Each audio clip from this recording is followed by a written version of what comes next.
Welcome back to Inside Sources. In this segment, I'm going to have a conversation with a young and upcoming Nigerian leader who is a lawyer, an arbitrator, a leadership expert, and the founder of Project One, where we talk about the future of the country. I'd like to welcome for the first time to Inside Sources, Abisayo Busari.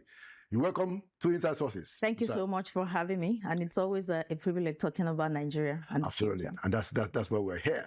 So as a young person, you know, you're a professional, you're a lawyer, you know, you're a leadership practitioner and all of that. How do you see the future of the country? Are you satisfied with the direction that the country is going? Do you think that this direction can deliver that great Nigeria that we all believe is our destiny? Yeah, thank you so much for that question. The truth is, when you look at events over the number of past years, it will look like the future is actually a bit bleak. But it should, in the last tenure, with the current tenure that we have and the projection of current leadership, it appears that we are actually beginning to get it right. The failure of any country is not about the personality, it's about the system. And in recent time, we've had steps being taken, procedural changes, and a whole lot of introduction that is suggesting that the country is actually beginning to see that there is a need for a lot of changes to bring about that stability that can actually ensure that we have a future.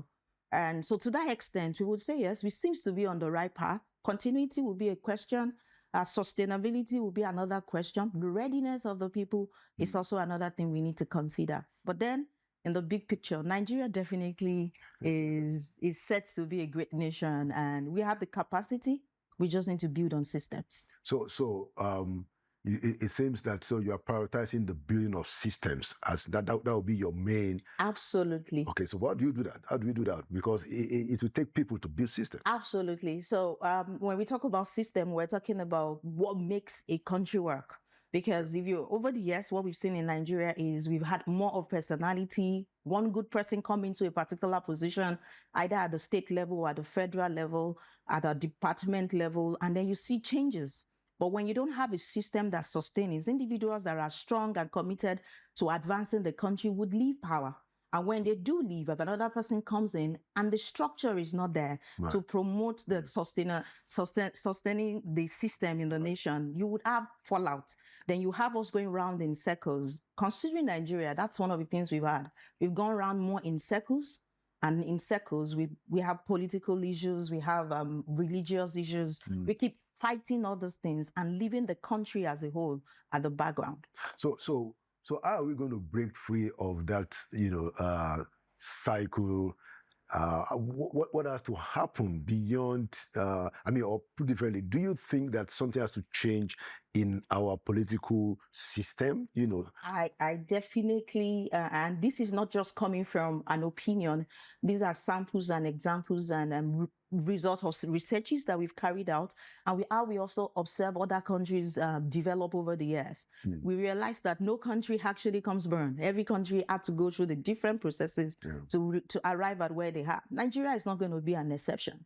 So if there are going to be changes, if there are going to be development, if they're going to have things that will last that will be transgenerational in Nigeria, really, we have to start. I believe we need to, it's almost like you have to restart the country. We have to go back to the basics. I'm also an advocate for children education, leadership clubs and all that in schools. And why do I do this? I believe that value system is one of the things that have caused a lot of erosion of progress that Nigeria would have made in time past. We all talk about it, we have leadership problem, but then leaders don't come from the sky, they come from the people. And if you say values are missing, who is actually concerned about ensuring that these leadership values that can move us from where we are to where we want to be are actually being taught or being imbibed from family level into the whoever will become the leaders of tomorrow? So I believe that when we look at our curriculum, either in schools, in churches, in mosques, even the religious body, it has to be collective effort to be sure that we can actually change certain things, focus on the things that are important, and leave what I would call individualism or personality out of how we actually need to grow Nigeria. We need to see Nigeria as ours. Okay, interesting. I want to ask you, so are Nigerian youth are they satisfied with the current administration of President Bola Ahmed Tinubu? Are they satisfied? Is this what we want? Yeah, the best way to measure the pulse of the Nigerian youth sometimes, because the most vocal Nigerian youths are those on the social media platforms.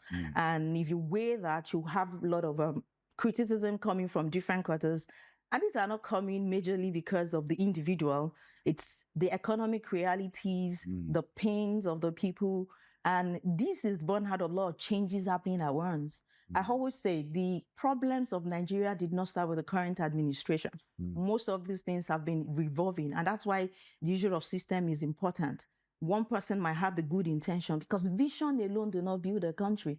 It goes beyond vision. You need capability, you need competence, and like I mentioned earlier, you need system that goes beyond the individual. When the judicial arm of the nation is in place, when the educational aspect is in place, when those who are building the economy are also focused on the people, at the end of the day, political pipeline, leadership pipeline must be accessible to people. There must be creditworthiness for people to also know, okay, I need to build my creditworthiness in Nigeria. I need to have my values. I need to have my integrity in place, because value is actually valued in Nigeria. Right. And that way, I believe we will get to my worry now is that, and oftentimes we talk about these ideas a lot, but don't you think, Abisayo, that we need to attack this issue in a political way? In my view, and I make a comment and then you can respond, I don't think Nigeria is going to change if those of us who want it to change, if we're not going to take on the political system, because it's the politics that bats everything. It's the politics that people use to get to power. And it is people who have power who can make things happen. Hey, look, so I was in government for 8 years, a whole lot of stories, the stuff that happened there. I'm here now as a journalist, raising my voice. But the people who make things happen are the politicians. So that's why I'm trying to get something from you in terms of what have you thought about what changes we need to put in the politics? You spoke about values. Our politics represent some of the worst values among our people. How do we change those things? In my view, these are the issues. Very correct. And I definitely agree with you on that. As an individual, I studied law, and then what law has done for me basically is to give me the structure that works around this thing. One of the things I'm very passionate in Nigeria, when I say leadership practitioner, it's because leaders at the end of the day determine the direction of the country. Yeah. And one of the ways to do it is to continue to advocate for involvement of Nigerian youth. So I would diverse a bit to when I started an NGO in the past. People go into set up different organizations for different purposes.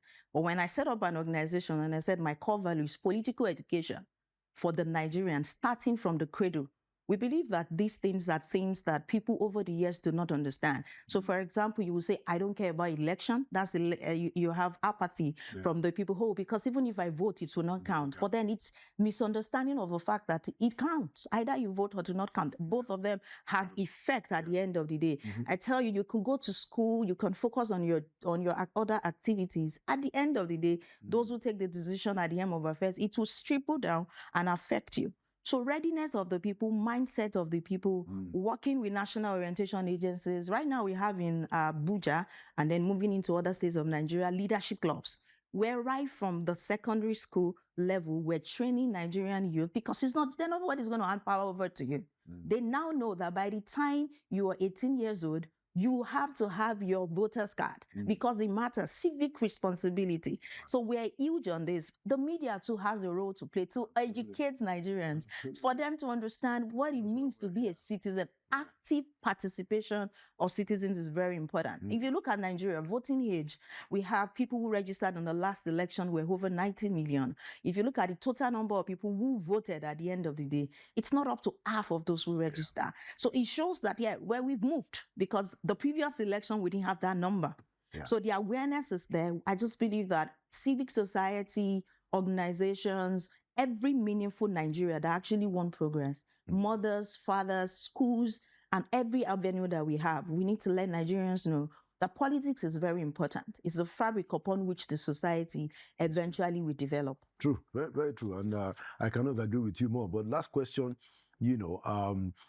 So, what do you see to these new tax reform bills, and how do you think it will affect the informal sector? A huge part of Nigerian economy is informal, market women and all of that, and I do know that you have quite a bit of passion in that area. But how do you think, these new tax reforms, do you think it's a benefit to them or not? And then generally, what do you think about the informal sector? Amazing question. The tax reform was something that got the heart of a lot of Nigerians towards the end of last year. From a legal perspective and from what I've experienced, because I'm actually building an ecosystem for the informal sector at the moment, I'm very particular about that sector as well. That makes for over 80% of Nigerian workforce, the hairdressers and all that. And just like what I said, if a country does not have a system that supports these small businesses in place, the structural things, it's difficult actually for them to grow, and their growth eventually will affect the economy of the country. The tax reform, what has he done or what can he do? That's the way I want to look at it. You might think it is supposed to, from the people's perspective, like, oh, they want to start taxing us. But what I see is they want to start teaching you how to keep your records. Right. Because this is a sector over the years that have been ignored. A sector that is contributing almost 50% of the GDP of the nation, but ignored. Not seen, not valued. There's no dignity. If you say, I want to be a hairdresser today, it looks like you're not doing something. But because there's no proper record, you're not building what you're earning, you don't know what you earn, you don't know what you're selling, you don't know if your business is growing, you don't know. I can't even say this is your credit rating.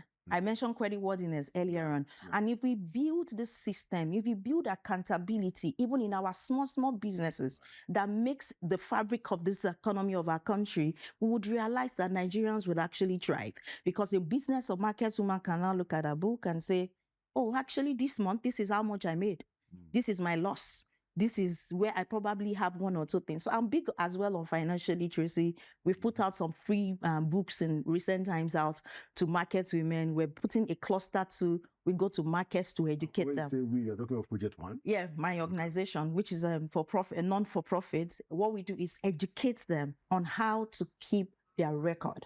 So we put it under what we call accelerating business access for the informal sector, because if they actually do this, it is because of the tax reform. Now they know they want to pay tax, but they now keep their records.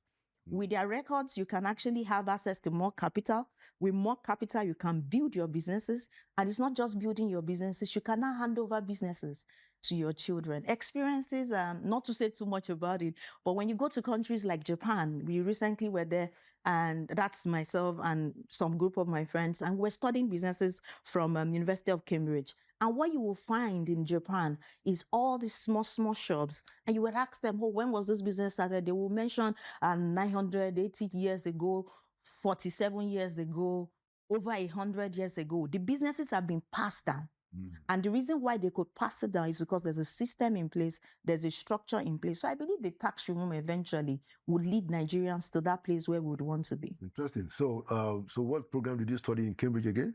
Okay, so I have my executive MBA, and I focus majorly with my project on financial literacy for Nigerians and the SME sector in order to have sustainable businesses. Fantastic. Thank you so much, Abisayo Busari. Thank you Thank you for coming to Inside Sources. Thank you for your passion for young people and for the informal sector. And thank you for believing that Nigeria is going to be great, just like myself. Thank you so much. Nigeria is ours. It is ours. Thank you for coming to Inside Sources. Thank you. All right, now I'll be moving to our final segment today, Inside Sources. We'll be right back.